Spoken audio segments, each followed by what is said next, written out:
الحمدللہ نحمده ونستعینه ونستغفره ونؤمن به ونتوکل علیہ ونعوذ باللہ من شرور انفسنا ومن سیئات اعمالنا من يهده اللہ فلا مضل له ومن يضلله فلا هادی له ونشهد ان لا الہ الا اللہ وحدہ لا شریک له ونشهد أن سيدنا ونبينا ومولانا محمدا عبده ورسوله صلى الله تعالى عليه وسلم أما بعد فأعوذ بالله من الشيطان الرجيم بسم الله الرحمن الرحيم والذي أوحينا إليك من الكتاب هو الحق مصدقا لما بين يديه ان اللہ بعباده لخبیر بصیر ثم اورثنا الكتاب الذین اصطفینا من عبادنا فمنهم ظالم لنفسه ومنهم مقتصد ومنهم سابق بالخیرات باذن اللہ ذلک هو الفضل الکبیر صدق اللہ مولانا العظیم وصدق رسوله المتین الکریم الرؤوف الرحیم وَنَحْنُ عَلَى مَا قَالَ رَبُّنَا عَلَى لِسَانِ نَبِيِّنَا لَمِنَ الشَّاهِدِينَ وَالشَّاكِرِينَ وَالْحَمْدُ لِلَّهِ رَبِّ الْعَالَمِينَ قال اللہ تعالی فی عظمت حبیبنا وسیدنا وسید المرسلین صلی اللہ تعالی علیہ وسلم اعوذ باللہ من الشیطان الرجیم ان اللہ وملائکتہ یصلون علی النبی یا ایہا الذین آمنوا صلوا علیہ وسلموا تسلیما اللہم صلی علی سیدنا شفینا نبینا مولانا محمد مبارک اللہم صلی علی حبیبنا سیدنا و مولانا محمد طب القلوب و دوائها وعافیت الابدان و شفائها ونور الابصار و ضیائها وقوت القلوب و غذائها وآلہ وصحبہ اجمعین وبارک وسلم صلاۃ علیک یا سیدی یا رسول اللہ صلاۃ علیک یا نور من نور اللہ صلی اللہ تعالی علیہ وسلم رب ذوالجلال اپنے فضل و کرم اپنے حبیب طبیب کل جہان صلی اللہ علیہ وسلم کی زلف عنبری اور نالین پاک کی برکتوں اور سعادتوں کے طفیل اپنی بارگاہ میں آج کی اس بابرکت محفل پاک کو قبول فرمائے آمین جس دارالعلوم کے وسیع میدان میں ہم آپ لوگ نسبتوں کے فیضان کو حاصل کرنے کے لیے جمع ہیں اللہ تعالی اپنے محبوب بندوں کے صدقے ہمارے قلب و ذہن میں ان دارالعلوم کے تعلیمات اور دارالعلوم کی خدمت کرنے والوں سے اللہ تعالی دل اور فکر میں محبت نصیب فرمائے اور ان جامعات مدارس اور دارالعلوم کی قدر کرنے کی اللہ ہمیں توفیق عطا فرمائے۔ مجھ سے قبل آپ لوگ کافی دیر سے بیٹھے ہیں تو جامعہ صدیقیہ سوجہ شریف کے اچھے خاصے خطیب اور علماء سے آپ نے مختلف انداز میں مختلف باتیں سن لی ہیں اور جہاں تک میں سمجھتا ہوں تو ہم سب لوگ حضرت پیر صاحب قبلہ کے انتظار میں ہیں۔ انشاءاللہ ان کے چہرے پاک کی ہم آپ لوگ زیارت کریں گے اور ان کی صحبت کی چند لمحات سے اپنے آپ کو فیضیاب کریں گے۔ تب تک ہم آپ لوگ یک جہتی سے دو چار باتیں سننے کی کوشش کریں۔ اگر آپ کے آنکھوں میں نیند کا غلبہ ہے تو تھوڑی دیر کے لیے اسے آپ نکلیں غلبے سے اور اپنے آپ کو مکمل توجہ کے ساتھ سننے کی کوشش کریں۔ دیکھیے آپ ہمارے اس اسٹیج سے اور دیگر اسٹیجوں سے اور دنیا کے بدلتے حالات کو آپ ٹی وی کے ذریعے اس سوشل میڈیا کے زمانے میں جو ذرائع ابلاغ ہیں خبریں پہنچانے کے، ان کے ذریعے، اخباروں کے ذریعے آپ سنتے دیکھتے جانتے رہتے ہیں۔ اس وقت ہم یہاں جتنے بیٹھے ہیں اللہ کا شکر ادا کریں کہ سب مسلمان ہیں اور جماعت اہل سنت سے تعلق رکھتے ہیں۔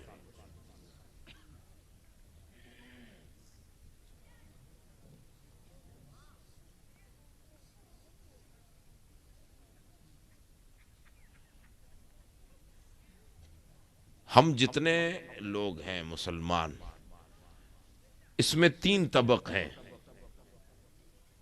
عام فہم مسلمانوں میں ہم اہل سنت والجماعت کی بات کر رہے ہیں تو 3 طبقات ملتے ہیں ہمیں۔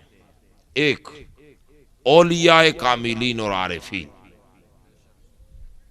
جنہیں آج کے لیٹسٹ زبان میں پیران اعظام کہتے ہیں۔ یہ لیٹسٹ زبان ہے، پیران اعظام۔ ایک، کچھ باتیں سمجھنے والی ہیں اس لیے آپ کو غور سے سننا ہے۔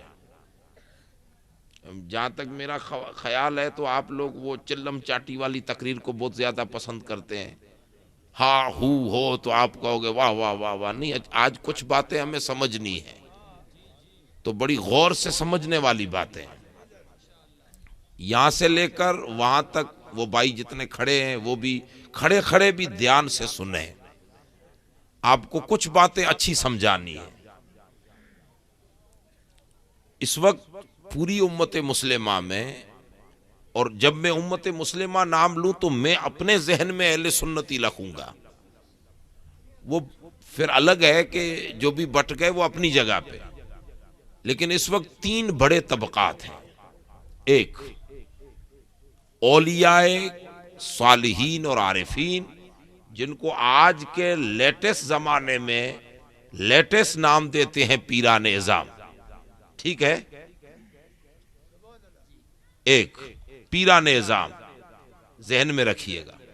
دوسرا طبقہ ہے، ایک زمانے میں نام تھا محدثین اور فقہا، آج کی تاریخ میں لیٹسٹ نام ہے مولانا اور علماء۔ ٹھیک ہے، پھر اس کی کئی وضاحتیں ہیں تو ان چیزوں میں ہمیں نہیں جاننا ہے، مجھے ایک لیول پر بات لے جانی ہے۔ اس وقت سیدھی اسی بات کو سمجھنے کی کوشش کرتے ہیں، ادھر ادھر نہیں جاتے۔ پہلا طبقہ پیران اعظام۔ کون سا طبقہ پہلا؟ پیران اعظام۔ یہ اسٹیج والوں کو مجھے کچھ نہیں سمجھانا، آپ کو سمجھانا ہے۔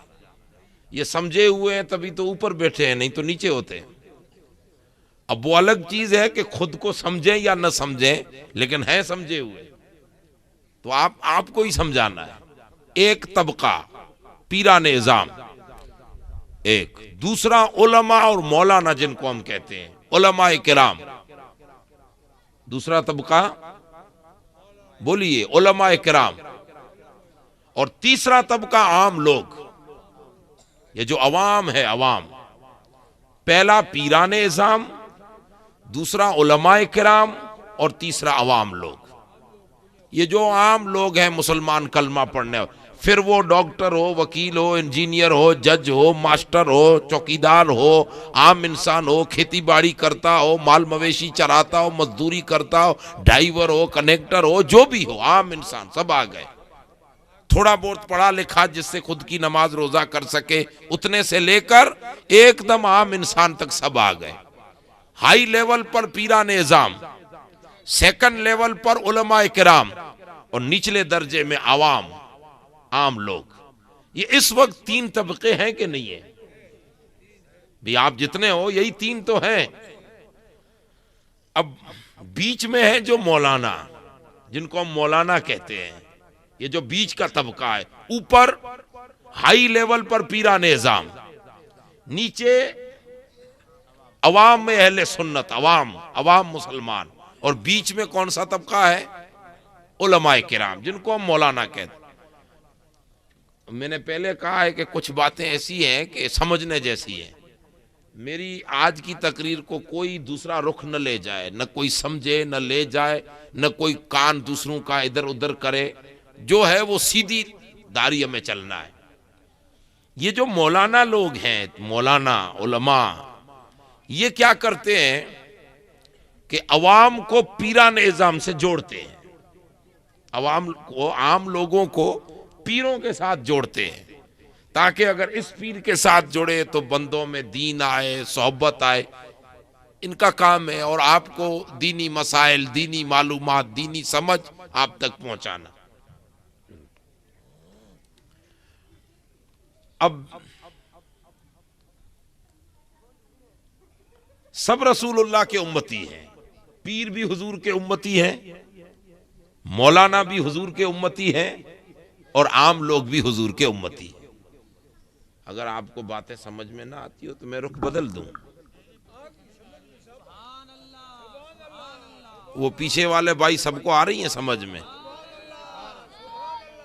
وہ پھر ایسا نہ ہو کہ ایک جگہ پہ کوئی تقریر کر رہا تھا، ایک لطیفہ ہے، تو بیچارے سن رہے تھے، اچانک اس تقریر کرنے والے نے کہا بدبخت یزید نے امام حسین کے سر انور کو سامنے رکھ کے اس کی بے حرمتی کی، تو اچانک کسی کی آنکھ کھلی کا سبحان اللہ۔ ارے بھائی ایسے لفظ پہ سبحان اللہ تو نہیں ہے نا، تو ایسا تو نہیں ہے کہ آپ سمجھتے نہیں ہیں، بالکل سمجھنے کی آج ایک شانت محفل جس میں کچھ باتیں ہمیں سمجھنی ہے۔ یہ سب حضور کے امتی ہے، پیر نبی نہیں ہیں، علماء نبی نہیں ہیں، عوام بھی نبی نہیں ہیں، یہ سب کے سب نبی مختار حضرت محمد الرسول اللہ کے امتی اور غلام ہیں، سب کے سب غلام ہیں۔ کتنا بھی بڑا پیر کیوں نہ ہو وہ بھی غلام ہے محمد مصطفیٰ کا، کتنا بھی بڑا مفتی اور مولانا کیوں نہ ہو وہ بھی غلام ہے محمد مصطفیٰ کا۔ عام انسان بکریاں چرانے والا مزدور کیوں نہ ہو وہ بھی غلام ہے محمد مصطفیٰ کا صلی اللہ علیہ وسلم۔ ہم حضور کے سب غلام ہیں، غلام ہونے کے ناطے سب برابر، کیونکہ حضور کے امتی ہیں، غلام ہیں۔ وہ الگ چیز ہے کہ کچھ غلام قرب میں زیادہ ہوتے ہیں، کچھ غلام قرب میں کم ہوتے ہیں، پھر ان کی کیٹیگریز ہوتی ہیں، وہ ایک الگ بات ہے۔ ہم سب حضور کے غلام ہیں۔ یہ جو اس وقت دنیا میں تین طبقات ہیں، تین، ہم لوگ ہماری اسٹیج سے جب دینی جلسے ہوتے ہیں تو یہ سنتے ہیں کہ مسلمان دنیا میں بکھرا ہوا ہے، سنتے ہیں کہ نہیں سنتے؟ آج کے جلسے سے نہیں، کسی بھی جلسے میں جاؤ سنتے ہیں نا، مسلمان بکھر چکا ہے، مسلمان پچھات ہے، مسلمان پیچھے ہے، مسلمان ٹوٹ چکا ہے، یہ بولتے ہیں کہ نہیں بولتے؟ بھی آپ سنتے ہیں کہ نہیں سنتے؟ مجھے ایک بات سمجھ میں نہیں آ رہی ہے کہ مسلمان کسی دور میں بھی پیچھے نہ تھا، نہ ہے، نہ رہے گا۔ یہ بات ذہن نشین کر لیں، ہم کبھی بھی نہ پیچھے تھے، نہ پیچھے ہیں، نہ پیچھے رہیں گے۔ ہم ہر دور میں آگے تھے، آگے ہیں، آگے رہیں گے۔ ہونا مسلمان چاہیے۔ اگر وہ مسلمان ہے تو اسے دنیا کی چیزوں کی فکر کرنے کی، حالات بدلتے ہیں، زمین کے حکومتیں بدلتی ہیں، رد و بدل ہوتا ہے، کبھی گرم ہوائیں آتی ہیں، گرم جھونکے لگتے ہیں، اس سے کوئی اپنا سفر ختم نہیں کرتا، حالات بدلتے رہتے ہیں۔ اگر آج سورج غروب ہوا ہے تو 24 گھنٹے رات نہیں رہنی، سورج نے نکلنا بھی تو ہے۔ اگر سورج نکلا ہے اور دھوپ شدت کی ہے تو ہمت نہ آرے، شام تو ہونی ہے۔ اگر دوپہر کے گرم جھونکے آ رہے ہیں تو شام کی ٹھنڈی ہوا کو بھی لگنا ہے، شہر کے ٹھنڈے جھونکے بھی لگنے۔ اسی لیے ہمیں قرآن نے، ہمیں دین نے یہ سبق دیا ہے کہ ہم اپنے آپ کو کمتر نہ سمجھیں۔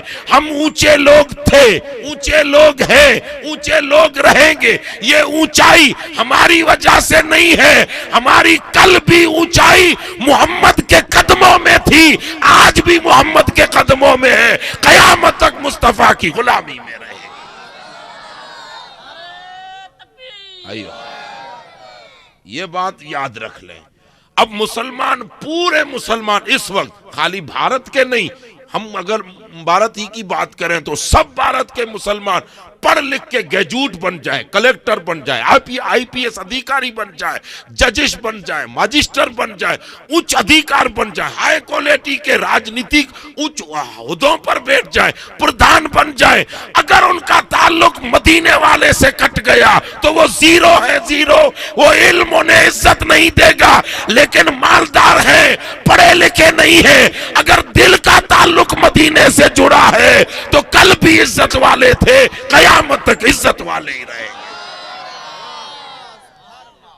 یہ بات تو فائنل ہے. اس کو میں اکیلا نہیں، آپ کسی تبلیغی جماعت والے مولانا سے پوچھیں گے تجھے قسم تیری ماں کی سچ سنا، دین غلط مت سنا، سچا دین سنا کہ اصل مسلمان کی عزت کیا ان کلموں کتاب میں ہے یا محمد کے ٹکڑوں میں ہے. سچی سچی سنا، تجھے تیرے ابا ابو کا واسطہ سچ سنا. اگر کچھ بھی رتی برابر ایمان ہوگا کسی بھی فرقے اور مذہب کا مولانا، وہ ایمانداری اگر یوز کرے تو یہی کہے گا کہ ابو بکر نے کون سا کلاس پاس کیا تھا، بلال نے کون سی تعلیم لی تھی.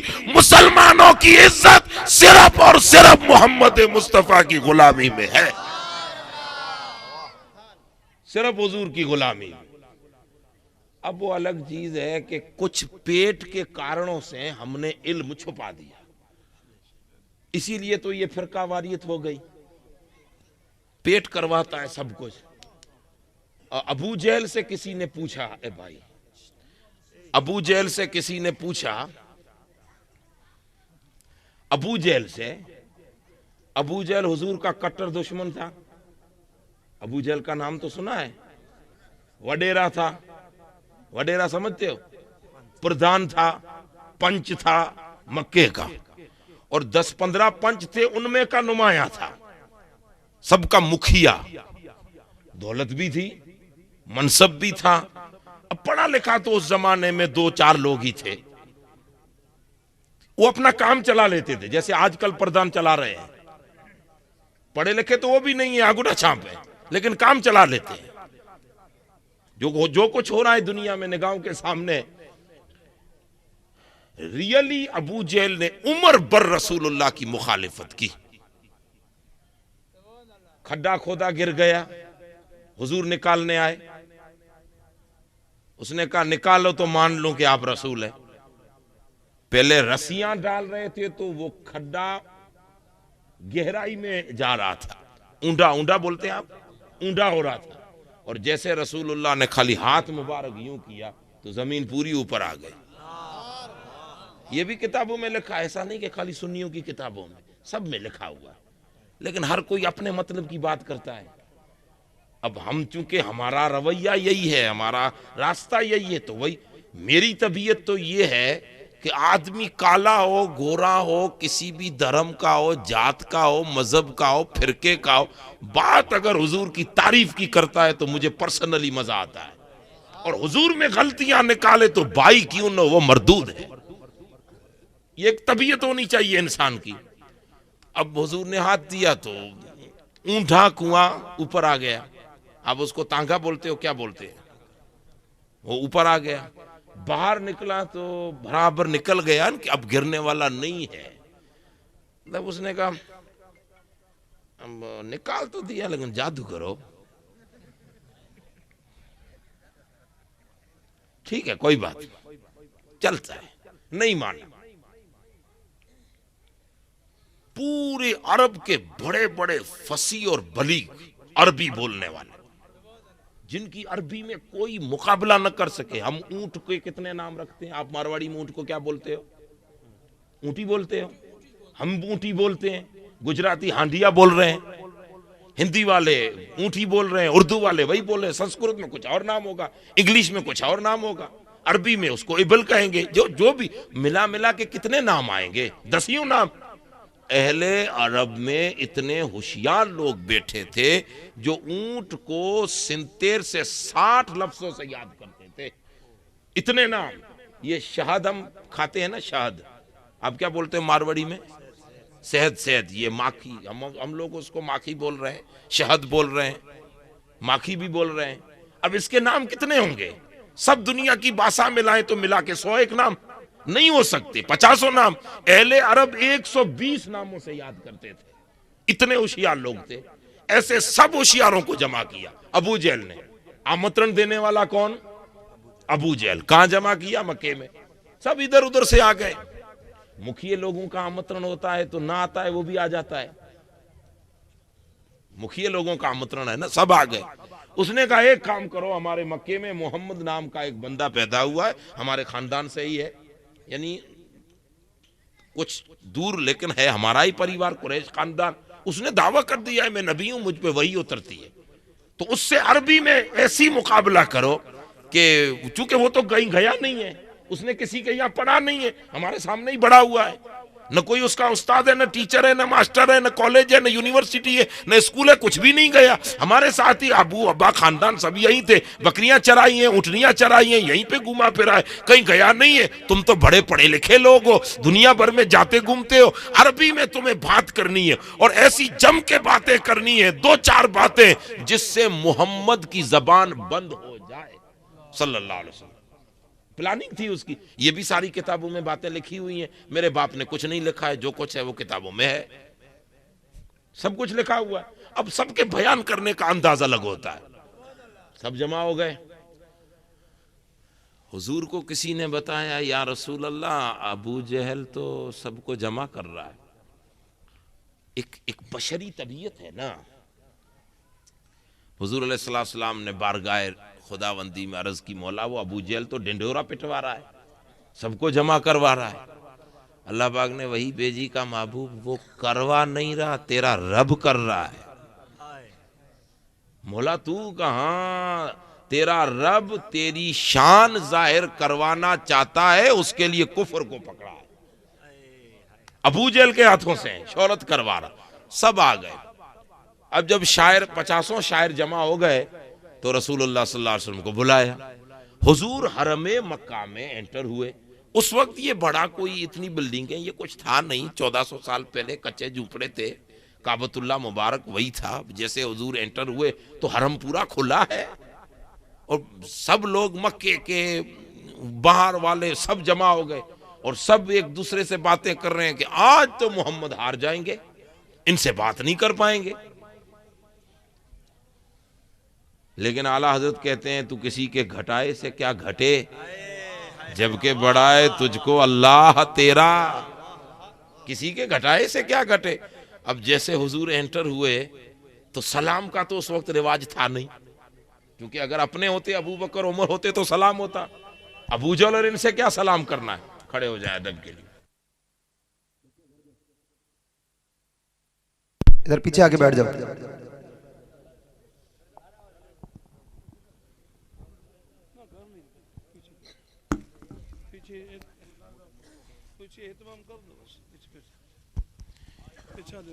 ان اللہ و ملائکتہ یصلون علی النبی یا ایھا الذین آمنوا صلوا علیہ وسلموا تسلیما۔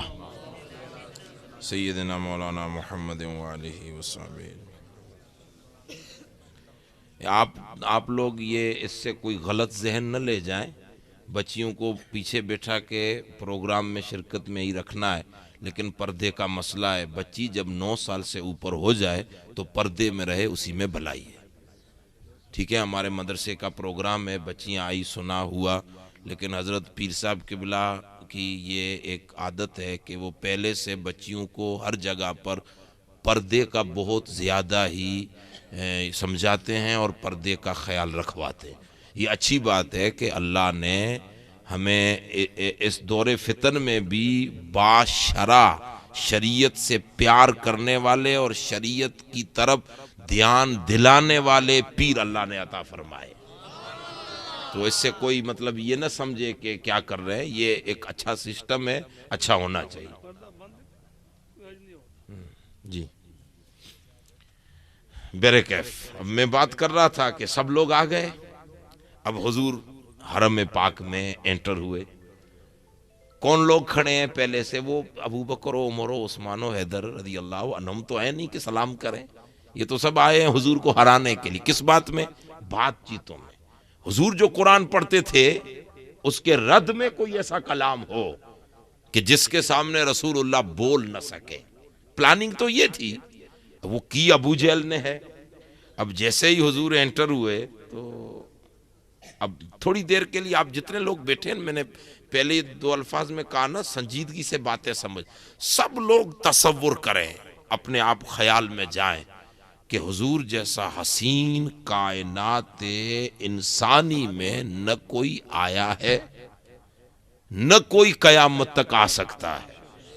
ایسے حسین ایسے حسین ایسے حسین جس کے حسن کے لیے بیان کرنا الفاظ کم پڑتے ہیں کہ حسن کو کن الفاظوں کے برتن میں رکھ کے بیان کیا جائے.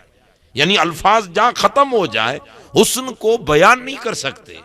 اور ہم تصور میں خالی اتنا لائیں کہ 1400 سال کے بعد مدینہ اتنا منور ہے تو خود مدینے کو منور کرنے والے محمد الرسول اللہ صلی اللہ علیہ وسلم کتنے منور ہوں گے. بہت خوبصورت. یا صاحب الجمال و یا سید البشر من وجهک المنیر لقد نور القمر لا يمکن ثنا کما کان حقہ بعد از خدا بزرگت ہی قصہ مختصر. تعجب ہوتا ہے کہ حضور کی تعریف کریں تو کلمہ پڑھنے والوں کو پیٹ میں درد کیوں ہو رہا ہے؟ رسولی کی تو تعریف ہو رہی ہے. خوشی ہونی چاہیے کہ اللہ نے ہمیں ایسا محبوب عطا فرمایا. حضرت حسان بن ثابت حضور کے بہت بڑے خلاف تھے. پہلے اشعار کرتے تھے حضور کے خلاف، بھول نکالنے والے، حضور کے عیب بیان کرتے تھے. اللہ نے کلمہ نصیب کر لیا، مسلمان ہو گئے. اب مسلمان ہوئے تو عرض کی یا رسول اللہ پہلے دوسروں کے کہنے پہ غلط لکھتا تھا، اب جب اپنا بناؤں تو ایک قصیدہ بنا کے لایا ہوں، آپ اجازت دو تو روبرو سناؤں. حضور نے فرمایا اجازت ہے. حضرت حسان بن ثابت کھڑے ہوئے تو حضور ممبر شریف کے بغل میں بیٹھے تھے، جیسے ممبر شریف ہے قریب میں. حضور نے فرمایا میرے ممبر پر بیٹھ کے بول. اپنے ممبر پہ کھڑا کیا، خود یوں بیٹھے. اب حضرت حسان وہ دائیں طرف بیٹھے تھے، حضور علیہ السلام ممبر اس طرف تھا.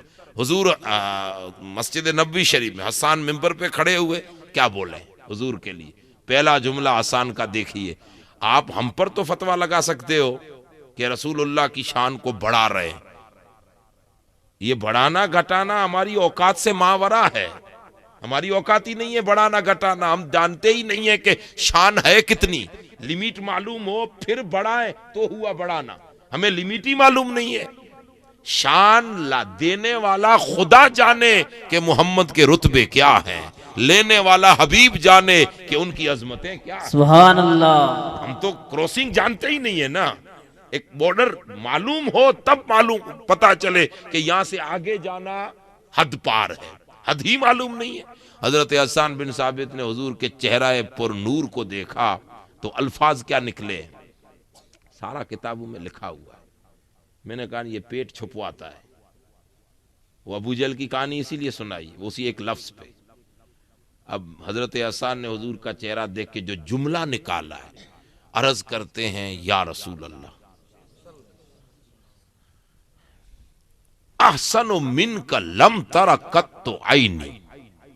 الفاظ دیکھیے، احسن منک لم تر قط عینی واجمل منک لم تلد النساء خلقت مبرعا من كل عیب کانک خلقت کما تشاء.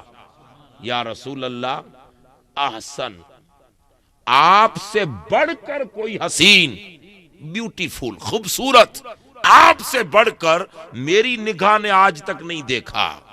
اور پھر اگلا جملہ کہتے ہیں نگاہ کہاں دیکھے، کوئی آمینہ ہو جو محمد جیسے کو جنم دے.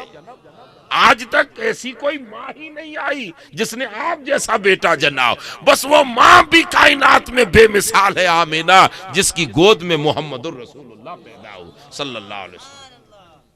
آپ ایسے پیدا ہوئے جیسے اپنی مرضی سے. اب حضور جیسا حسین. اب رسول اللہ حرم مکہ میں تشریف لائے، ایک تو لباس عرب کا، سر پہ وہ سب باندھتے تھے، امامہ شریف، پگڑی دعا کرے، سب امامہ شریف باندھتے تھے سر پہ. اچھا، سر پہ امامہ اور لباس عرب کا، فاخرہ لباس، اعلیٰ لباس. اور ایک عجب حلیہ تھا، جو باہر کے لوگ آئے تھے ان کے پاس وہ لباس نہیں تھا جو عرب کا لباس، باقی سب لوگ وہی لباس میں، اسی لباس میں کھڑے. اب 10 لوگ، 15، 20، 50 لوگ بڑے بڑے، پورا حرم بھرا ہے. اور جیسے ہی حضور تشریف لائے تو مولا علی المرتضیٰ فرماتے ہیں رسول اللہ کی چال خدا نے ایسی رکھی تھی.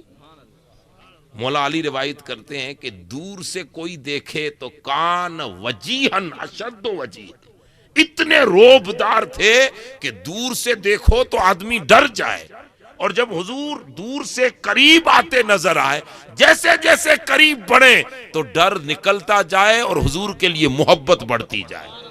یہ تبھی اللہ نے بنایا ہی ایسا تھا، دور سے دیکھو تو وجی، دیکھ کے ڈر جائے، اور قریب پہنچے تو اتنے حلیم کہ حضور نبی اکرم سے محبت پیدا ہو جائے. اب جیسے ہی حضور دور سے تشریف لائے تو اب یہ جو باہر کے لوگ تھے، جو اوریجنل مکہ کے تھے، وہ تو رات دن دیکھتے ہیں. یہ باہر والے لوگ تھے، یہ ایک دوسرے کو ٹھونسا ٹھونسی کرنے لگے. یہ محمد ہے؟ اچھا عمر کتنی ہے؟ 50 سال. اور حضور نبی اکرم صلی اللہ علیہ وسلم، اللہ پاک نے ایک تو حسین اور قد و قامت بھی، مطلب یوں لگتا تھا کہ ہزاروں میں حضور کھڑے ہوں تو سب سے اونچے نظر آتے تھے. اتنی ہائٹ اونچائی پر بھی نہیں تھے برابر جو انسانی ہائٹ ہے، لیکن اللہ نے ان کے رتبے کو ہی اونچا رکھا تھا کہ محبوب کسی لحاظ سے کسی کے برابر بھی نہ دکھنے چاہیے، اونچے دکھیں. اب جیسے حضور تشریف لائے نا تو یہ ایک دوسرے کو، ارے یہ ہیں جنہوں نے پہلی بار، یہ ہیں. میں خالی 5 منٹ کے لیے آپ کو تصور میں لانے کے لیے سمجھا رہا ہوں. ہم نے غوث العظم کو دیکھا نہیں ہے، غریب نواز کو دیکھا نہیں ہے، مانتے آ رہے ہیں. اب سمجھانے کے لیے کہہ رہا ہوں، سمجھانے کے. یہ تو ٹھیک ہے، اللہ پاک صحت دے، پیر صاحب قبلہ کو صحت دے، سلامتی دے، اللہ تندرستی دے، لیکن اور نظر بد سے اللہ تعالیٰ محفوظ فرمائے. ہم سب کی دعائیں اللہ حضور کی نالین کے صدقے. وہ نہیں، وہ اتارا کرتے تھے نا، لیڈیز ڈوکریاں اتارا کرتی تھی نا، وہ اتارتی تھی نا، بچے کو نظر نہ لگے. تو ہم حضور کے صدقے سے پیر صاحب پر اتارتے ہیں کہ کسی کی نظر نہ لگے. لیکن جب یہ ویسے اگر یہ چلنے پھرنے میں قدموں میں تکلیف ہے، اللہ شفا دے، لیکن چلنے پھرنے میں برابر ہوں اور اسی حلیے کے ساتھ پیر صاحب تشریف لائیں تو ذرا تصور کریں، ایک عجب الگ لگتے ہیں کہ نہیں لگتے؟ آپ جتنے لوگ بیٹھے ہو، مرید ہو کہ نہ ہو وہ الگ بات ہے، لیکن جو حقیقت ہے وہ تو ہے نا. ایک الگ دکھتے ہیں کہ نہیں؟ ایک الگ شان، الگ روب، الگ دکھتے ہیں. اس وقت کتنے امامے والے بیٹھے ہیں، لیکن الگ ایک اللہ پاک نے دیا ہے نا، وہ وجاہت، وہ جلالت، وہ شان، وہ خوبصورت. ارے بھائی 1400 سال کے بعد اولاد الگ دکھتی ہے تو نانا کتنے الگ دکھتے ہوں گے. یہ سیدھی سی بات ہے نا. اس وقت نانا کیسے دکھتے ہوں گے. اب حضور نبی اکرم جیسے ہی تشریف لائے تو جو باہر کے لوگ تھے نا وہ تو اپنی بھاشا ہی بھول گئے. دکھتے ہی آئے تھے کچھ سنانے. ابو جہل نے آمنترت کیا تھا کہ آپ کو کوئی تقریر کرنی ہے، کسی کو شعر و شاعری کرنی ہے، حضور کو ہرانا ہے. ہرانے کی کیا بات رہی، ابھی تو کچھ بولے ہی نہیں، دیکھتے ہی ان کے تو ہوش اڑ گئے. اور اب وہ جو آئے تھے وہ آپس میں کہنے لگے اتنے خوبصورت ہم نے تو دیکھا ہی نہیں ہے. دوسرا کہنے لگا یہ یوسف تو نہیں آ گئے مصر والے. تیسرے نے کہا یوسف نہیں، یہی تو محمد ہے کہ جن کو اللہ نے یوسف کو اس کے حسن کا آدھا حسن عطا فرمایا تھا. اب جیسے قریب پہنچے، سیدھے کعبۃ اللہ میں آئے، جو معمولات تھے کیے. اب حضور نے کھڑے ہو کے اتنا ہی پوچھا، ابو جہل کیوں منگایا مجھے؟ اب جو ان کی فصاحت اور بلاغت تھی تو ابو جہل نے ان کو کہا یہ جواب دو، ان کو جواب دو. یہ قرآن ان پہ اترتا ہے، ایسا دعویٰ کرتے ہیں کہ میں نبی ہوں، کچھ ان کو پڑھ کے سناؤ. تو وہ جو سنانے والے تھے نا وہ حضور کی تعریف کرنے لگے. وہ الٹا ہو گیا، تعریف کر سب لوگ ایک زبان. اچھا تعریف میں کیا کہا؟ اعلیٰ حضرت نے یوں عکاسی کی ہے، تیرے آگے یوں ہیں دبے لچے، فصحا عرب کے بڑے بڑے. کوئی جانے منہ میں زبان نہیں بلکہ جسم میں جان نہیں، تو کہا تو کیا کہا، وہ کمال حسن حضور ہے کہ غمان نقص جہاں نہیں، یہی پھول خار سے دور ہے، یہی شمع ہے کہ دعا نہیں، میں نثار تیرے کلام پر ملی یوں تو کس کو زبان نہیں، وہ سخن ہے جس میں سخن نہ ہو، وہ بیاں ہے جس کا بیان نہیں، سرور کہوں کہ مالک ہو، مولا کہوں تجھے، باغ خلیل کا غلے زیبا کہوں تجھے، اللہ رے تیرے جسم منور کی تابش ہے، حیرا ہوں میرے شاہ میں کیا کیا کہوں تجھے، تیرے تو وصف عیب تناہی سے ہے بری، اے جانے جا میں جانے تجلا کہوں تجھے، سبحان اللہ۔ بس رضا نے ختم سخن اس پہ کر دیا، خلق کا آقا خالق کا بندہ کہوں۔ سبحان اللہ، نعرہ تکبیر، نعرہ رسالت۔ اب ابو جہل ان کو کہتا ہے ارے بھائی میں نے منگایا ہے، محمد نے نہیں عام تر کیا، تمہیں کیا بول رہے ہو، تعریف کر رہے ہو، اس کو جواب دو۔ وہ سر جھکا کے کہتے ہیں ابو جہل یہ تو ہم 100 ہیں، کروڑ جمع کر دے تو محمد کا مقابلہ کوئی نہیں کر سکتا صلی اللہ علیہ وسلم۔ ٹھیک ہے وہ تو چلے گئے، اب ابو جہل اب تو مان لینا چاہیے نا ابو جہل کو۔ اب کسی نے پرسنل پوچھا، اور یہ بھی آیا ہے چھپ چھپ کے قرآن سنتا تھا ابو جہل، حدیثوں میں آیا ہے چھپ چھپ کے سنتا تھا۔ ایک بار عتبہ نے دیکھ لیا، کہا یہ کیا کر رہے ہو، کہا یار کیا خوبصورت آواز میں رات کو محمد پڑھتے ہیں صلی اللہ علیہ وسلم، کتنی خوبصورت لے ہے، سنتا تھا۔ تو کسی نے پوچھا کہ یار اب تو جس لات منات یہ ان کو پوجتا ہے اس کا تجھے واسطہ سچ سچ بتا دے کہ کیا صحیح میں محمد الرسول اللہ غلط ہے یا تو غلط ایڈورٹائز کر رہا ہے، ایک سچی حقیقت بتا دے۔ تو اس نے جواب دیا تھا، اس پر میں نے بات سنائی ہے، یہ جواب دیا تھا کہ یار بات تو کھری یہ ہے کہ کائنات میں اس محمد جیسا کوئی نہ تھا نہ ہے نہ آئے گا۔ تو کہا تو کیوں نہیں مانتا، کہا میں وڈیرا آدمی ہوں، بڑا ہوں، مکھیا ہوں، ہاں میری مونچھ نیچی ہوں، اس کو مانوں گا تو اس کا غلام بن کے رہنا پڑے گا، اور میں چاہتا ہوں کہ میں کسی کا غلام نہ رہوں، بس اب جو ہے وہ زندگی یوں ہی گزر جائے گی، لیکن اب میں اپنی مونچھ نیچے نہیں کروں گا۔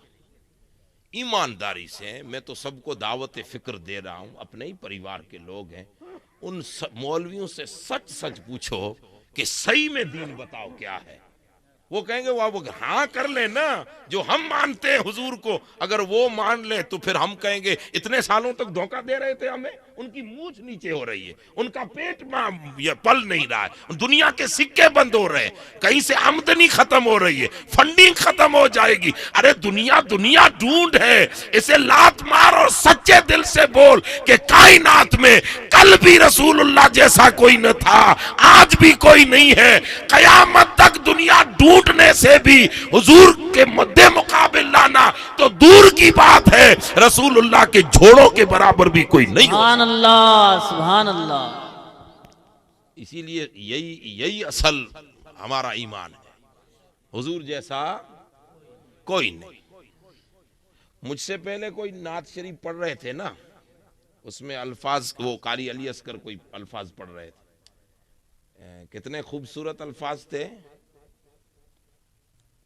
تو شاہ خوباں تو جانے جانا ہے چہرہ ام الکتاب تیرا، اور علامہ اقبال تو یہ خود علامہ اقبال کی شاعری کا ایک ٹکڑا ہے، اقبال تو کہتے ہیں محمد سر وحدت ہے، کوئی رمز ان کا کیا جانے، شریعت میں بندے ہیں حقیقت میں کیا ہیں خدا جانے، اور اعلیٰ حضرت کہتے ہیں دل سمجھ سے ورا عقل نہیں، عقل تو ویسے سمجھ ہی نہیں سکتی، معجزات نبی کو عقل نہیں سمجھ سکتی تو ذات نبی کو کہاں سے سمجھے گی، لیکن دل سمجھتا ہے، دل محبت کرتا ہے۔ اعلیٰ حضرت کہتے ہیں عقل کی تو بات ہی نہیں ہے، میں تو محبت والے دل کی بات کر رہا ہوں، دل سمجھ سے ورا ہے مگر یوں کہوں، دل سمجھ نہیں سکتا پھر بھی یوں کہوں گنچے راز وحدت پہ لاکھوں صلاح، گنچے راز وحدت پہ لاکھوں صلاح۔ تو حضور جیسا کائنات میں کوئی نہیں۔ ہم نے بات کہاں سے شروع کی تھی؟ امت رسول، علم، ایجوکیشن، تعلیم، اونچ ڈگریاں، اونچ عہدے، منصب، سب کچھ مل جائیں، لیکن دلوں کا تعلق اگر مدینے والے سے ٹوٹ جائے تو عزت نہیں مل سکتی۔ کچھ بھی نہ ہو، ساری تعلیم دنیا کو دے دو، کچھ نہ ہو، اور اگر تعلق دلوں کا مدینے والے سے جڑا ہے تو عزتیں گئی نہیں ہیں، پلٹ کے واپس مسلمان کی دہلیز پہ آئے گی۔ تو ہماری عزتیں، میں جملہ یہاں سے لیا تھا کہ مسلمان کسی دور میں پیچھے نہیں تھا، نہ ہے نہ رہے گا۔ یہ تو یہی باتیں کر کر کے تو ہمیں بٹھا دیا۔ اب ایک بچہ سائیکل چلاتا ہو، سائیکل چھوٹا بچہ ہے، اب جیسے وہ سائیکل چلانے کے لیے سائیکل پہ پینڈل لے کے وہ بیٹھے، سائیکل سمجھتے ہیں نا، اب جیسے چلانے بیٹھے اور اس کا چاچا دور سے، نہیں تجھ سے نہیں چلے گی، تو نہیں چلا سکتا، تو کہاں چلے، تیرے باپ نے کبھی نہیں چلائے، رکھتے سائیکل، تو وہ کیا کرے گا؟ ٹوٹ جائے گا کہ نہیں؟ حوصلے ٹوٹ جائیں گے کہ نہیں؟ لیکن اگر سامنے بھائی بیٹھا ہو، پپا بیٹھا ہو یا ممی بیٹھی ہو، وہ کہہ رہا ہے میرا بیٹا تو چلا ہی لے گا، چلا، تو اس کو جوش آئے گا کہ نہیں؟ اب ہم لوگ اسٹیج پہ کھڑے ہو کے کہیں گے مسلمان ٹوٹ گیا، مسلمان یہ ہو گیا، مسلمان وہ نہیں، کچھ نہیں ہوا۔ مسلمان کل بھی اونچا تھا، اونچا ہے، اونچا رہے گا، یہ ماننا پڑے گا۔ جب تک حضور سے نہیں ٹوٹا ہے تب تک کامیاب ہی ہے۔ جس دن حضور سے ٹوٹ گئے ہم بکھر جائیں گے۔ یہ داغا، یہ تسبیح، یہ دانے تب پڑے جاتے ہیں جب اس داغے میں ہو، اگر داغے سے نکل جائے تو بکھر جائیں گے، پھر تسبیح کوئی نہیں پڑے گا، پھر دانے دانے بکھر جائیں گے۔ یہ داغا ہے جو تسبیح کا نام دیتا ہے، یہ دانا تسبیح نہیں ہے، یہ دھاگا خالی تسبیح نہیں ہے، اس میں پرو جائے تو یہ تسبیح بنتی ہے۔ بس یہ دانے بکھرے ہوئے ایک دھاگے میں آ جائیں تو تسبیح بن جائیں، لوگ جیبوں میں رکھیں، لوگ اوپر سبحان اللہ الحمدللہ پڑھیں، سمجھ لو امت رسول اگر یہ دانے ہیں، آپ عالم بھی، پیر بھی، فقیر بھی، عام بھی، سب لوگ ایک ہی دھاگا ہے عشق رسول کا، ادب رسول کا، تعظیم رسول کا، حب رسول کا، طرف رسول کا، تعلق رسول کا، اطاعت رسول کا۔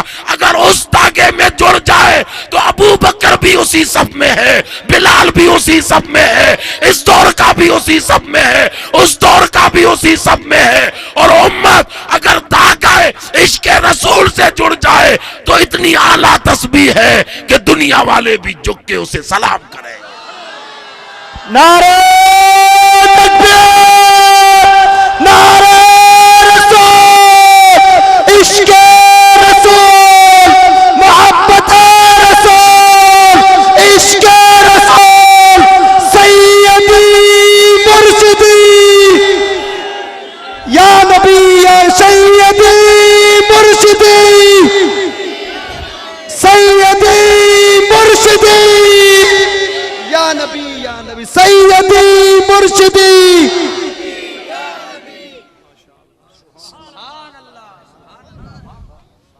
اب اسی پر فاروق اعظم رضی اللہ تعالیٰ، آپ مسجدوں کا نام تو رکھ رہے ہیں نا، مسجد عمر فاروق اعظم، مدرسوں کا نام تو رکھ رہے ہیں نا، مدرسہ فاروق اعظم، تو ذرا فاروق اعظم کو بھی تو پڑھیں، فاروق اعظم کی ہسٹری تو دیکھیں، یہی عمر فاروق اعظم ہے۔ اٹھائیے تاریخ کے کتابیں بھری پڑی ہیں، حضرت فاروق اعظم مسلمانوں کے حج کے امیر اور 32 لاکھ مربع میل شیتر فڑ کے مالک عمر بن خطاب، جن کے حکمرانی کا عالم یہ ہے کہ رسول اللہ نے حضرت عبداللہ بن عباس کو ایک دن ہاتھ پکڑ کے کہا، اونٹنی پہ بیٹھے، کہا عبداللہ ایک وقت آئے گا اسی حرم مکہ میں، ایک وقت آئے گا کہ ملک شام سے ایک عورت نکلے گی جو خوبصورت ہوگی، اپنے سر پر سونے کا ٹوکرا لے کر نکلے گی، اسی حرم میں حج کے لیے آئے گی، نہ کوئی اس کی عزت کی طرف آنکھ اٹھا کے دیکھے گا، نہ چور اس کے سون کی طرف آنکھ اٹھا کے دیکھے گا۔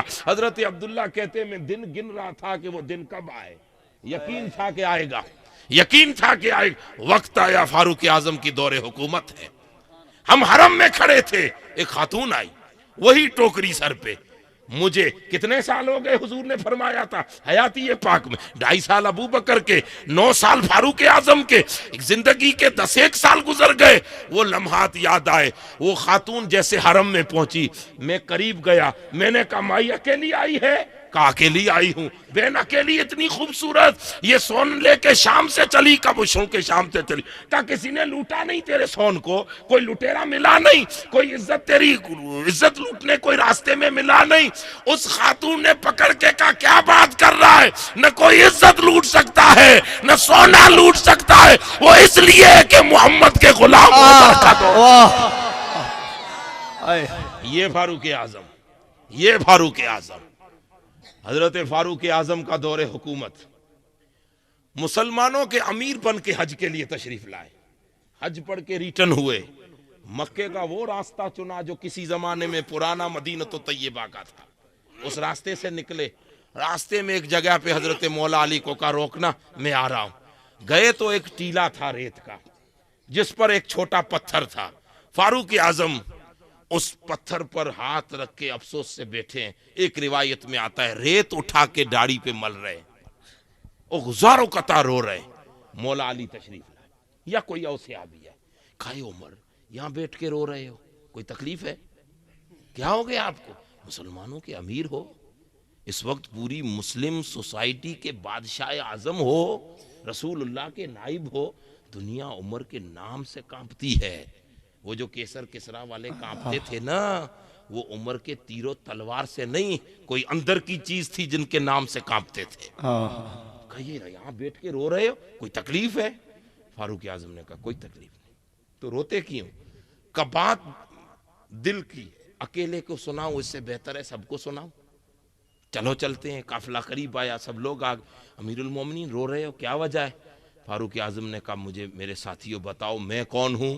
تو کہا آپ عمر بن خطاب ہو، امیر المومنین ہو، خلیفۃ المسلمین ہو، مسلمانوں کے اتنے بڑے بادشاہ ہو، ہم تو ناز کرتے ہیں آپ پر کہ ہمارا بادشاہ عمر ہے، آپ ہو؟ تو فرمایا نہیں، یہ سب بعد کی باتیں ہیں، میں کچھ نہیں، خطاب کا بیٹا عمر ضرور ہوں، میں وہی عمر ہوں۔ یہ وہ جگہ، یہ ٹیلا، یہ پتھر، میں اونٹنیاں چراتا تھا، میرے باپ کی اونٹنیاں تھی 5-7، چرانے کے لیے یہاں آتا، 18-19 سال کی میری عمر، لیکن اونٹنیاں ہیں، میں تھک جاتا، اسی پتھر پر سر رکھ کے تکیہ بنا کے سو جاتا، کوئی اونٹنی ادھر نکل گئی، کوئی اونٹنی ادھر نکل گئی، دیر شام ہو جاتی، گھر نہیں پہنچتا تو میرا ابا مجھے ڈھونڈتے یہاں پہنچتا تو لکڑی لے کے مجھے مار کے کہتا ارے عمر تجھ سے اونٹنیاں نہیں سنبھالی جاتی، بڑا ہو کر کیا کرے گا؟ اللہ، یہ بات سامنے، اور یہ روز ہوتا، یہ روز ہوتا۔ اور ایک دن میں نے افسوس میں بیٹھ کے اپنے آپ سے کہا یار عمر تجھ سے اونٹنیاں نہیں سنبھالی جاتی، کیا کرے گا تو بڑا ہو کے؟ میں وہی عمر ہوں، خطاب کا بیٹا، جس سے کل 18 سال کے کریل جوانی میں چند اونٹنیاں نہیں سنبھالی جاتی اور آج لاکھوں مسلمانوں کو سنبھال کے بیٹا ہوں، 32 لاکھ مربع میں زمین کو سنبھال کے بیٹا ہوں، کیسر کسرا جیسی حکومتوں سے آنکھ میں آنکھ ملا کے باتیں کر رہا ہوں۔ ذرا مجھ سے پوچھے یہ عمر کا کمال نہیں، جب غلام یہ رسول نہ تھی تو اونٹنیاں سنبھالی جاتی نہ تھی، اور محمد کا بن گیا تو خدا نے دنیا کا بادشاہ بنا۔ سبحان اللہ، سبحان اللہ، سبحان اللہ۔ یہ ہم لوگ کہتے ہیں نا ہم پیچھے رہ گئے، پیچھے تھے نہیں، ان بدبختوں نے پیچھے کیا ہے جنہوں نے ممبروں پہ کھڑے ہو کر حضور کی گستاخی کی ہے، جنہوں نے کتابوں میں بے ادبی لکھی۔ جب یہ بے ادبیاں مارکیٹ میں آئی، جب یہ ملا مارکیٹ میں پہنچے، علم پڑھ کر جنہوں نے امت کو حضور سے توڑ دیا ہے، ارے مولویوں جب پڑھ کر آئے ہو تو وہ باتیں سناؤ جس سے کٹی امت مدینے والے سے جڑ جائے، اگر جڑ گئی تو وہی عزت ہے جو کل اصحاب کرام کی عزت۔ مسلمان کل بھی عزت والا تھا، عزت والا ہے، عزت والا رہے گا، اونچا تھا، اونچا ہے، اونچا رہے گا۔ قرآن خالی مولویوں کی جاگیر نہیں ہے، قرآن خالی پیروں کی جاگیر نہیں ہے کہ ہم ہی بیان کریں۔ قرآن مجید جب قرآن کی بات آئی، قرآن کیا ہے؟ حضور کا زندہ معجزہ ہے، قیامت تک کوئی اس کی مثال نہیں لا سکتا. زندہ حضور کا معجزہ ہے. حضور کے دو عظیم معجزے، ایک حتمی معجزہ قرآن مجید ہے، دوسرا معراج النبی ہے، جس کا مقابلہ کوئی نہیں کر سکتا. واہ قرآن آج ہمارے بیچ ہے، انہی مدرسوں سے قرآن پڑھایا جا رہا ہے. بچے کوئی حافظ بن رہے ہیں، کوئی قاری بن رہے ہیں اچھے ڈنگ سے قرآن پڑھنے والے، کوئی عالم بن رہے ہیں قرآن مجید کو سمجھنے والے. یہ مدرسے ہی تعلیم دے رہے ہیں نا. یہ قرآن جب اس کی بات آئی نا تو امت رسول کو ہی قرآن دیا گیا ہے. بھئی قرآن تو امت رسول کو ہی ملا ہے نا. اب جب اللہ پاک نے قرآن کی بات کہی تو فرمایا میرے محبوب والذی اوحینا الیک من الکتاب هو الحق مصدقا لما بین یدیہ ان اللہ بعبادہ لخبیر بصیر. فرمایا میرے محبوب امت کو سنا سورہ فاطر کی آیت 31 اور 31 میں، 31 اور 32 میں. فرمایا محبوب ان کو سنا امت کو، وہ رب جس نے قرآن اتارا ہے نا، بے مثال ہے قرآن، بے مثال، ہر چیز اس میں ہے. اس وقت بس ٹونک میں ایک لفظ سمجھ لیں کہ اس وقت گوگل آپ کے ہاتھوں میں، آپ سرچ ماریے، دنیا کے جتنے وگیانک ہیں، جتنے سائنسٹک ہیں، جتنے اونچے اونچے لوگ ہیں، ان سب کا نچوڑ یہی ہے کہ کھوج ہم نے کی ہے لیکن یہ ہماری پیداوار نہیں ہے، ہم نے سارا کچھ مسلمانوں کی کتاب قرآن سے سیکھا ہے. یہ واہ، فائنلی نچوڑ ہے. بے شک، آپ گوگل پر جائیے، الگ الگ ویب سائٹیں ہیں آپ کو مل جائیں گی. یہ ججمنٹ ہے سائنسدانوں کا. قرآن اللہ پاک فرماتا ہے والذی اوحینا الیک من الکتاب هو الحق. میرے محبوب وہ رب جس نے آپ کی طرف قرآن اتارا ہے، یہ قرآن مصدق ہے. جو اس سے پہلے کتابیں آ گئی نا اس کی تصدیق کر رہا ہے، اللہ کا کلام ہے. پھر ان اللہ بعبادہ لخبیر بصیر، اور اللہ بندوں کی خبر بھی رکھتا ہے اور بندوں کو دیکھ بھی رہا ہے. یہ جملہ کیوں کہا ہے اس پر مفسرین کرام نے لکھا ہے ان اللہ خبیر بصیر. کون بندہ کب کیا قرآن کو موڑ چوڑ کے بیان کرتا ہے، وہ رب دیکھ بھی رہا ہے اور رب جان بھی رہا ہے. واہ واہ، بہت خوب. یہ جو موڑ چوڑ کے قرآن کا ترجمہ کرتے ہیں نا، موڑ چوڑ کے، جب حضور کی عظمت کی بات آتی ہے تو قلم رک جاتے ہیں، موڑ کے بیان کرتے ہیں. جب حضور کی تعریف کی بات آتی ہے تو موڑ چوڑ کے جو بیان کرتے ہیں.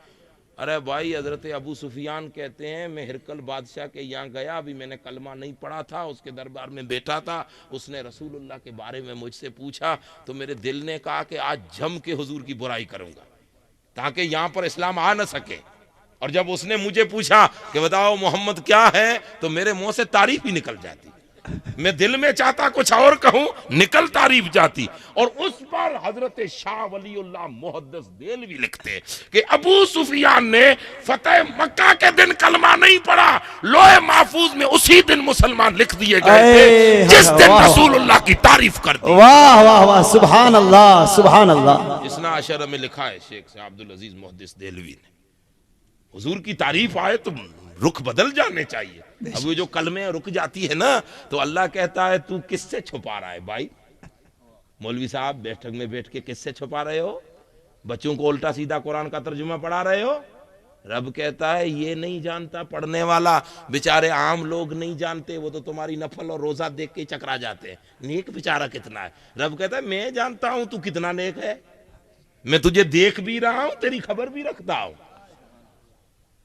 رب کہتا ہے میں تیری خبر رکھ رہا ہوں، دیکھ رہا ہوں. اچھا اب قرآن فرماتا ہے کہ یہ میرے رب فرماتا ہے میرے محبوب یہ جو میں نے قرآن اتارا ہے، اس قرآن مجید کے ثم اورثنا الکتاب الذی اصطفینا من عبادنا، ہمارے بندوں میں سے ہم نے چن لیا ہے 3 طبقات کو، وہی اصل میں ہمارے قرآن کے سچے وارث ہیں. اب دنیا کتنا بھی دعویٰ کرتی پھرے، قرآن نے کہہ دیا 3 طبقات، 3 قسم کے لوگ ہیں جن کو ہم نے چنا ہے. چنا اور چنتے کب ہیں؟ جب دوسرے کھڑے ہیں انہی میں سے نکالا جاتا ہے نا. اب اس وقت اسٹیج پہ کتنے ہیں؟ 50 ایک علماء بیٹھے ہیں. اب 50 علماء میں سے چن کے پیر صاحب کو کھڑا کرنا ہو تو وہ کیا کوئی بات کرنے کے لیے تو نظر دوڑائیں گے، یہ ہاں فلاں تو کھڑا، تو چنا نا، نظر نے چنا نا.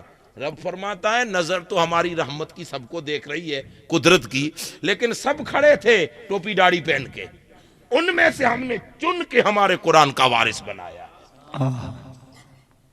سب ٹوپی داڑھی والے قرآن کے وارث نہیں ہو سکتے، چنیدہ بندے یہ ہیں۔ کون سے؟ اب قرآن کہتا ہے ہمارے بندوں میں سے پہلا طبقہ، سب سے نیچے گریڈ کا، سب سے نیچے گریڈ کا طبقہ، قرآن کے حامل، جو قرآن کی تعلیم، قرآن کے فرمودات، قرآن کے احکام کو دنیا میں پہنچانے اور پھیلانے کی کوشش کریں گے۔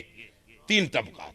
ایک سب سے نچلا طبقہ، قرآن کہتا ہے منہم فمنہم ظالم لنفسہ، پہلا طبقہ وہ ہے جو بیچارے گنہگار ہیں، پڑھے لکھے نہیں ہیں، کوئی مال چرا رہا ہے، کوئی بکریاں چرا رہا ہے، کوئی گجرات میں کام کر رہا ہے، کوئی کیا کام کر رہا ہے، مزدوری کر رہا ہے، عام لوگ۔ میں نے کیا بیان کیا تھا؟ تین طبقے بیان کیے تھے پیر صاحب سے پہلے، جتنے لوگ بیٹھے تھے یاد ہے تمہیں؟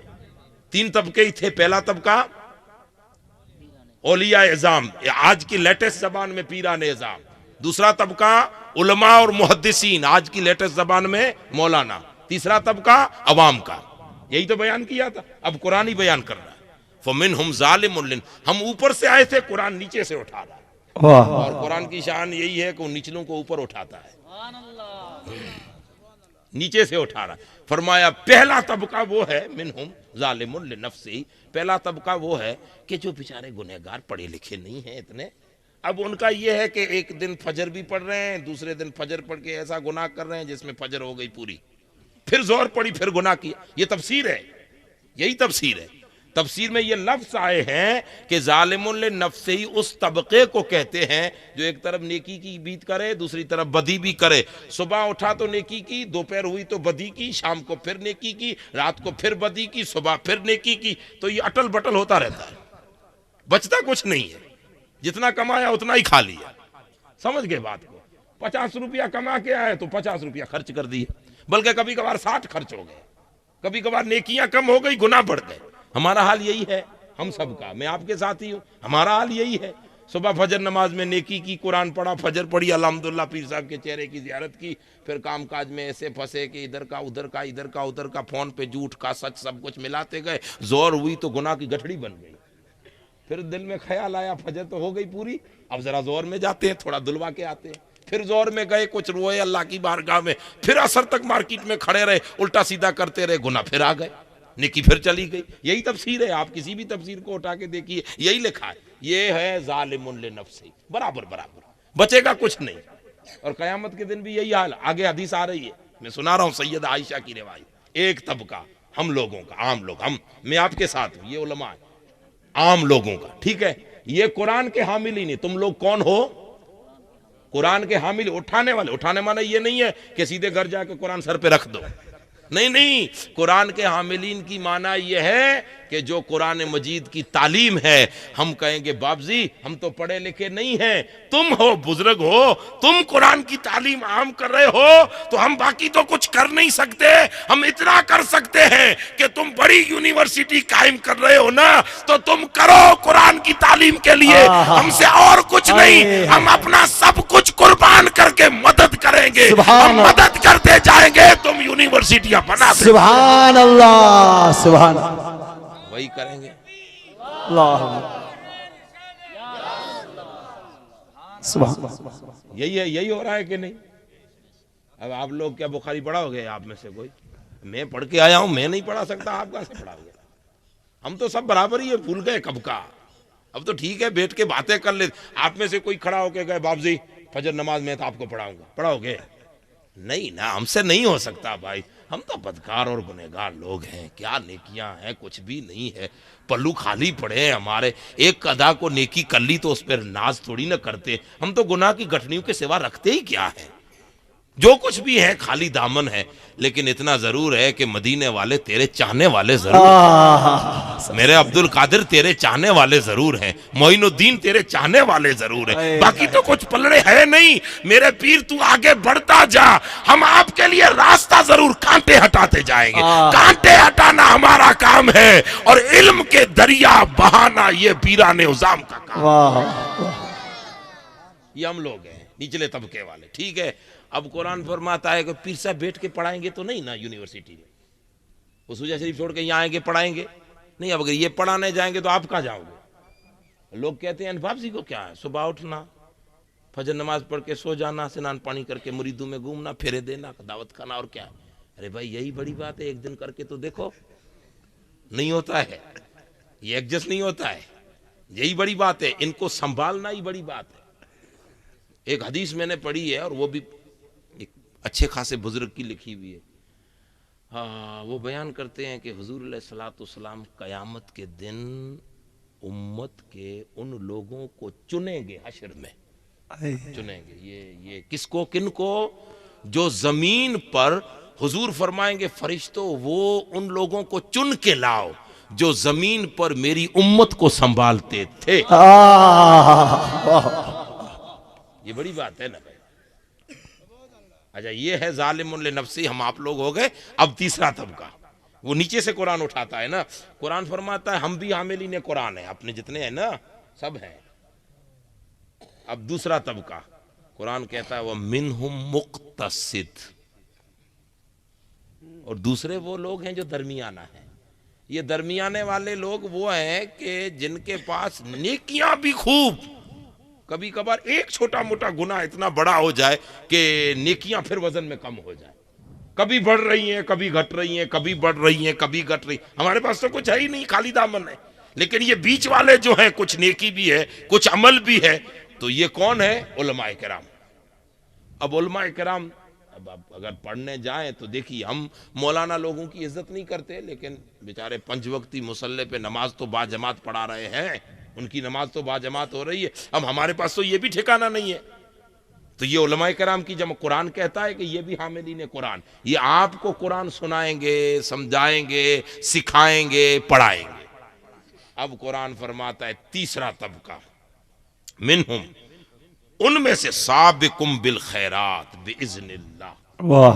ان میں سے تیسرا اعلیٰ طبقہ یہ ہے کہ تمہیں میں سے کچھ تو گنہگار ہیں، کچھ بیچ والے ہیں، اور کچھ اتنے نیکیوں میں اونچے ہیں کہ جنہیں اللہ نے رتبہ ولایت عطا. واہ واہ واہ واہ، سبحان اللہ. یہاں سے اٹھاؤ امت کو تو نیچے سے قرآن نے بیان کیا. اب آئیے امت کی ماں حضرت عائشہ صدیقہ کی بارگاہ. اسی آیت کی تفسیر میں بندہ گیا، کہا اے ماں قرآن کا یہ کیا مطلب ہے، سمجھ میں نہیں آیا.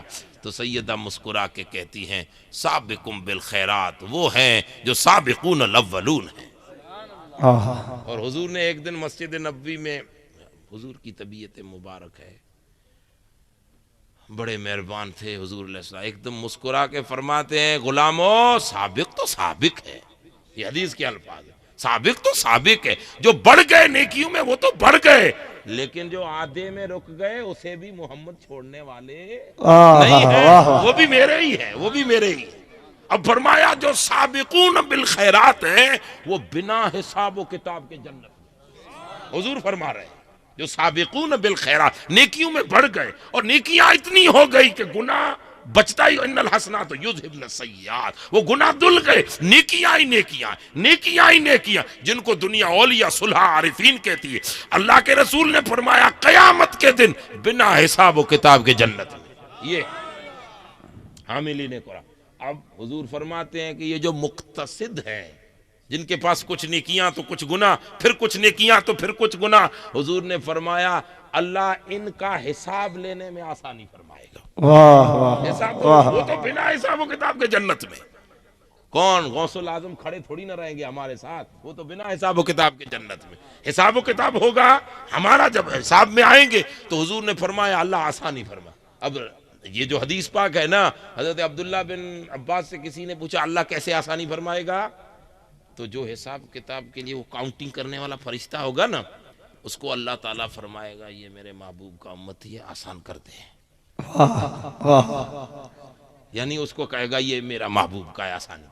اچھا اب حضور فرماتے ہیں کہ اللہ قیامت میں مجھ سے پوچھے گا، حشر کے میدان قیامت میں اللہ مجھ سے پوچھے اے محبوب بتا تیری امت کھڑی ہے کیا کروں؟ وہ تو بے حساب کتاب تو جنت میں چلے گئے، لیکن یہ کھڑے ہیں گناہ لے کے، کیا کروں؟ کچھ گناہ کچھ نیکیاں، کچھ گناہ کچھ نیکیاں. تو حضور مسکرا کے فرمائیں گے مولا کرنا کیا ہی، تو رب ہے، بہتر ہے جو کرے، لیکن میری اتنی ریکویسٹ ہے کہ حساب جلدی کر، نازک امت ہے، دھوپ میں کھڑی نہیں رہ سکتی. تو حساب میں آسانی ہوگی، حساب میں آسانی، جلدی جاؤ بھائی، ہو گیا حساب، ہو گیا۔ اور ایک روایت میں نے حضرت پیر مہر علی شاہ گولڑوی کے حوالے سے پڑھی۔ پیر مہر علی شاہ گولڑوی فرماتے ہیں ہم لوگ تو جب حشر میں اٹھیں گے، اب وہ تو سابقون الاولون سابقون بالخیرات میں ہوں گے، لیکن کہتے ہیں جب ہم حشر میں اٹھیں گے تو گناہ تو ہوں گے، لیکن حضور مسکرا کے فرمائیں گے کہ میرا امتی۔ رب فرمائے گا محبوب تیرا ہے تو پھر حساب کیا کرنا ہے، جا جا۔ واہ واہ واہ واہ۔ اب بھائی میرے بھائیو، آپ فلودی والو، آپ کی مرضی ہے اس صف میں آنا ہے یا ادھر منہ چڑھا کے کھڑا رہنا ہے، آپ کی مرضی ہے، ہمارا کیا جاتا ہے بھائی۔ اچھا اب آئیں گے گنہگار، ظالم للنفسی۔ جب گنہگار آئیں گے تو رب فرمائے گا محبوب یہ وہ ہیں جنہوں نے قرآن کو ہم نے حامل بنایا تھا، اٹھایا، قرآن کا کام کیا، لیکن گناہ بہت زیادہ کیے، یہ چھوڑا نہیں ہے کوئی گناہ، یہ آپ اور میں لوگ ہیں، چھوڑا کچھ نہیں ہے، اس کا تو حساب کروں گا۔ تو محبوب آپ میرے حساب کے بیچ میں آپ کو نہیں پڑھنا۔ حضور فرمائیں گے میں تھوڑی دیر کے لیے خاموش رہوں گا، خاموش رہوں گا۔ اب جیسے حساب ہوگا تو اللہ جلال کے ساتھ پوچھے گا اے بندے تو نے یہ کیا۔ اب جیسے وہ رب کا جلال بندہ دیکھے گا تو وہ چھپ چھپ کے حضور کی طرف نظر اٹھا، حضور یہ حدیث پاک ہے، وہ حضور کی طرف دیکھے، وہ نہیں باپ کلاس لیتا ہے تو بیٹا آڑی ترچھی نگاہ سے ماں کو دیکھتا ہے کہ کاش ماں میرا پکس کھینچ لے۔ وہ امتی مجھ جیسے آپ جیسے امتی وہ حضور کو ترچھی نگاہ سے دیکھیں گے۔ ادھر یہ ترچھی نگاہ سے، عبداللہ بن عباس کہتے ہیں ادھر رب اپنی رحمت والی نگاہ سے حضور کو دیکھے گا کہ بولا حضور کا ری ایکشن کیا، لیکن اللہ نے کہا ہے حضور خاموش رہیں گے، نہیں مولا تو حساب سختی کرے گا حساب میں، جب سختی بڑھے گی تو امتی ڈر جائے گا، پگھل جائے گا اور کہے گا مولا میں کیا کروں، نفس نے مجھے حاوی کر دیا، شیطان میرا دشمن تھا، مجھ سے نیکی نہ ہو سکی، مولا تو غفور اور رحیم ہے۔ اسی کو اعلیٰ حضرت فہد کہتے ہیں قہار ہے غضب پر، کھلے ہیں بدکاریوں کے دفتر، بچا لو آ کر شفیع معشر، تمہارا بندہ عذاب میں ہے۔ جیسے ہی امتی پگھل جائے گا حضور کی طرف نظر اٹھائے گا، آقا کی رحمت جوش میں آئے گی، حضور کہیں گے مولا میں تیرا محمد ہوں، اس کو کہاں چھوڑوں؟